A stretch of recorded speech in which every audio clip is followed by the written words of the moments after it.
Countdown to Halloween 2023, featuring eerie and uncanny tales of haunts, ghosts, and suspense. October is finally here. Join us all month for special Halloween presentations on Storylink Radio's YouTube channel as we count down to Halloween 2023. Keep a close eye on YouTube alerts or you'll miss one. Celebrate October with us right here and now. Tonight's presentation from Storylink Radio.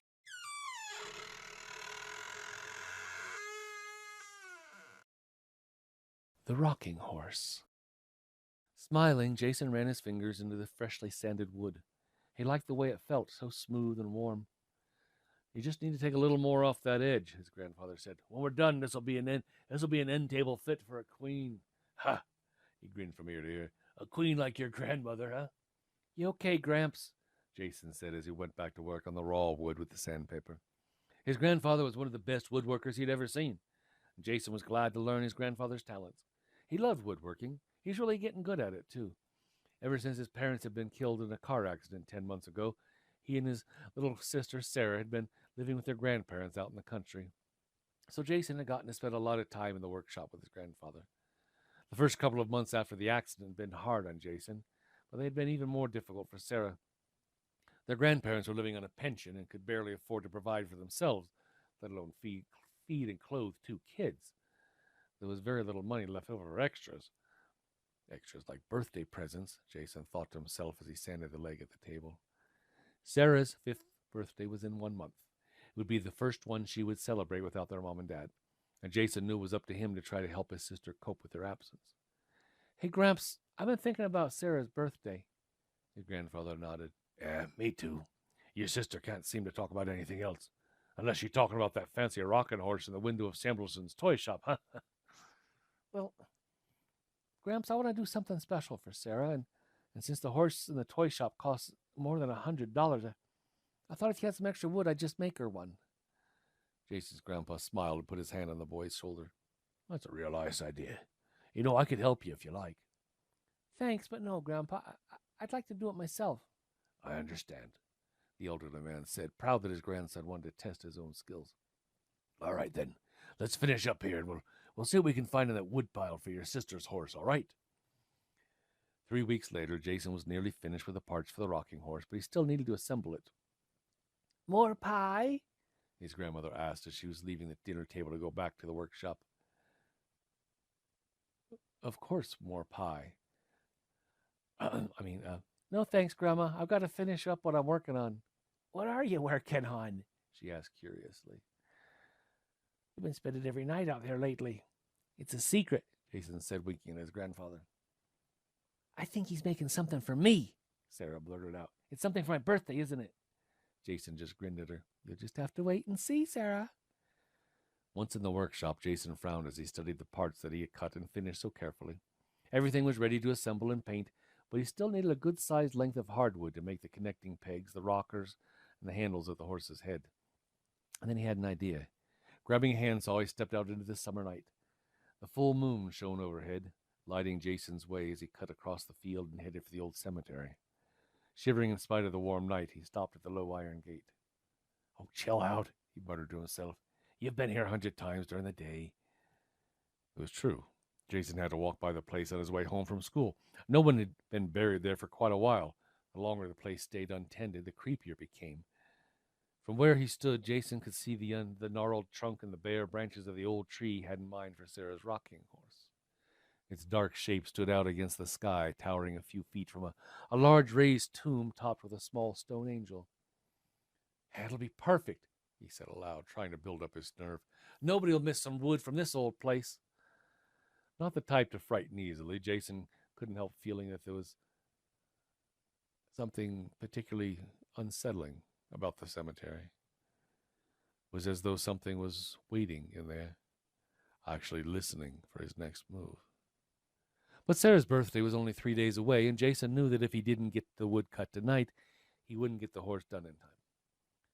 So gripping the top rail, he hoisted himself over the gate, and he dropped down into the soft dirt of the cemetery. Suddenly something rustled in the shadow of the nearby headstone, and Jason froze. All at once, some sort of large animal broke cover and raced toward a gap in the fence. Ah, gah! Just an old raccoon, he thought, sighing heavily. I better get what I came for and get out of here. Running his hands over the dark wood of the old tree, Jason peeled back the bark here and there and then chose a slender branch. Carefully, he began to saw. As the serrated teeth bit into the dead wood, Jason thought he felt a slight shudder run through the branch. Oh, nah, no way, he muttered to himself and continued cutting. Jason was nearly finished when he suddenly had the uncomfortable feeling of being watched. Turning slightly, Jason saw a figure above him. He gasped and almost screamed, but then caught himself. Get it together, Jason, he scolded himself.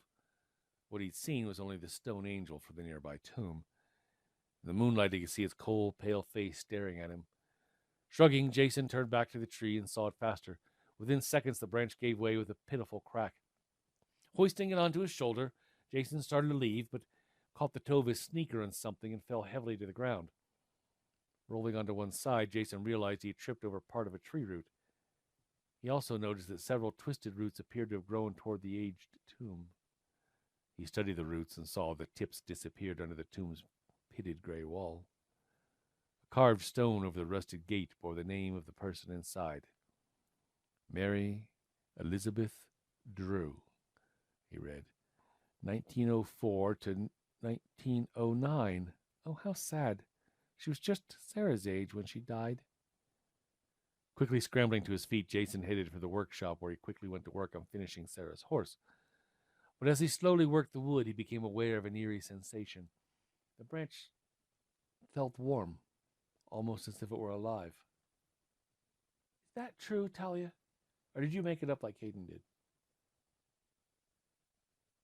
There again, it might be true, we don't know. But it still could be true. Why, it's beautiful, Jason's grandmother exclaimed when Jason brought the finished rocking horse into the house 2 evenings later. Sarah had been so anxious for her birthday to arrive, she had gone to bed early and giving the family a chance to make final preparations for the small party they were throwing for her.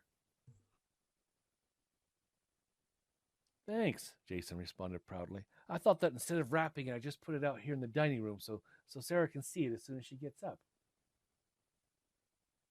Sorry, Curtis, we're almost there, too. I know we ran over the hour. We got about a page and a half left. Sorry, guys. Oh, you're back. I thought you were leaving. Yeah, don't pick up. Yeah, exactly. I've tried that too, Rick. Where are we at? Oh, yeah. Jason's grandfather nodded. That's a great idea, Jason. Sarah's very lucky to have a brother as thoughtful as you are. And she sure is, his grandmother agreed, walking over to the horse and tying a large red bow around its neck. There. Now I think we're ready.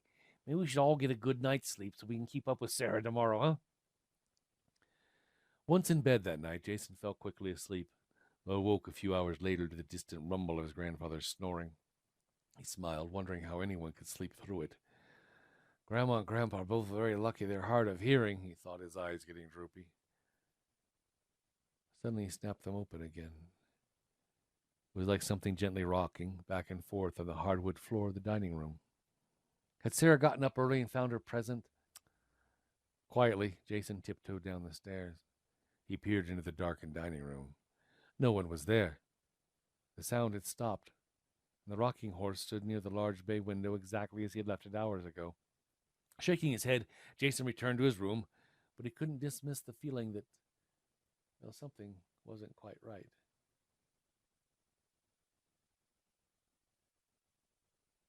Wow! Sarah shrieked excitedly when she ran downstairs the next morning and laid eyes on Jason's present. It's the most beautiful rocking horse in the whole world! She threw her arms around her older brother, giving him a big hug, and dashed to her steed. Jason felt good as he watched her stroke the golden yarn mane and tail. Go ahead, try it out. Sarah climbed onto the slightly curved wooden seat that served as a saddle and began to rock back and forth, while Jason and the grandparents enjoyed their happiness. But suddenly a shiver passed through Jason when he realized that the sound of the horse moving on the floor was the same sound he had heard the night before, in the middle of the night. Quickly, he told himself it was, just his imagination wanting to hold on to the joyous moment with his family. After breakfast, Sarah opened her other presents, but the horse was clearly her favorite. She even dragged it onto the porch when she went outside to play, and Jason noticed her sitting beside it, chattering away.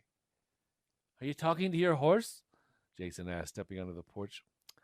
Of course not, she answered, as if he'd asked a very silly question. I'm talking to my friend. It's her turn to ride it. Jason looked at the empty saddle and back to his sister. Oh, your friend, huh? What's your friend's name? Mary Elizabeth. Jason looked at her in stunned surprise. That was the name he had read on the tomb in the cemetery. Nancy Drew's mother, or is it her sister? Mary Elizabeth. That night, Jason was awakened once again by the rocking sound. But this time, it was coming from Sarah's room. He slipped from bed and tiptoed quietly to her door. He could hear voices inside, Sarah's and who else's? Slowly, Jason turned the knob and pushed open the door. When he saw him, made his heart feel as if it would pound right through his chest. Sarah was standing beside her rocking horse, and seated in the saddle was the shimmering form of a little girl. She was dressed in a long, old-fashioned nightgown. The phantom slowly moved to Sarah's side and glared at Jason. Its eyes glowed angrily. She is my friend. We are going to be together forever. Forever. He took Sarah's small hand in its own translucent one and began to lead her toward the door. Sarah did not protest. No! Jason shouted out. He lunged for Sarah, but before he could move, something twisted around his ankles, making him fall to the floor. In terror, he saw what gripped him. It was several long, writhing tendrils that had sprouted from the wooden horse. In panic, Jason cried out for his grandparents. Knowing they would not hear him, he watched helplessly as the two children, one human, one not, stepped out of the room. Sarah! And grabbing the lamp cord that ran along the wall, he tugged hard. A heavy brass lamp tumbled from the nightstand and crashed to the floor. Jason picked it up and began to chop at the slender tendrils. Struggling free, he scrambled to his feet and dashed out onto the porch. The moon was waning. The landscape was bathed in long, dark shadows. Although he couldn't see his sister, Jason knew where the specter would lead her, and he knew what he had to do. He raced back into the house. He grabbed a flashlight and a box of wooden matches from the fireplace mantel, then headed for the abandoned cemetery. Now, of course, he only knew this because he was listening to Dagmar, and Dagmar is wise. Moments later, he found himself in front of the old stone tomb. Fighting back his fear, Jason stepped into the dank, forbidding crypt. Sarah was huddled in the corner. She seemed to be in a trance, wrapped in tree roots that trailed into the wall of the tomb. Sarah? He whispered as he tried to take a step toward her, but it was as if she were on the other side of a curtain that he could not push away, a curtain between life and death. It'll be over soon. She is mine now. You cannot reach her. Jason watched the roots move towards her sister's small throat. Then he remembered the box of wooden matches he gripped in his hand. Please work, he begged. But his hands were shaking so badly he dropped the first match. Luckily, the second one flared to life. He held the long fireplace match under one of the horrible tree roots until it went up in flames. Suddenly, the tree seemed to scream as smoke billowed toward the night sky, and Jason was relieved to find the roots had dropped away from around his sister. He lifted Sarah to her feet. As he began to lead her from the crypt, the ghost child blocked his way. You cannot take her. She is mine. That's where you're wrong, Jason screamed back. Your link to this world's going up in flames. Gathering his courage, he pulled Sarah out of the crypt. The two raced out of the cemetery without looking back. By dawn, the ashes had cooled. As the sun rose above the horizon, there was no one to watch. The several small buds unfurled amid the charred remains of that tree. Only the stone angel stared mutely as tiny new roots inched through the ground toward the tomb. You've just heard tonight's story from Storylink Radio's Countdown to Halloween 2023. Remember to come back for our next tale. Many more stories of all genres available to listen to and read along with now on our website at www.storylinkradio.com. Visit our YouTube channel at youtube.com/storylinkradio. And visit our podcast for easy mobile listening anywhere, anytime. Just search for Storylink Radio on your favorite podcast provider. Oh, and don't forget to hit the subscribe button and click that alert bell for Storylink Radio.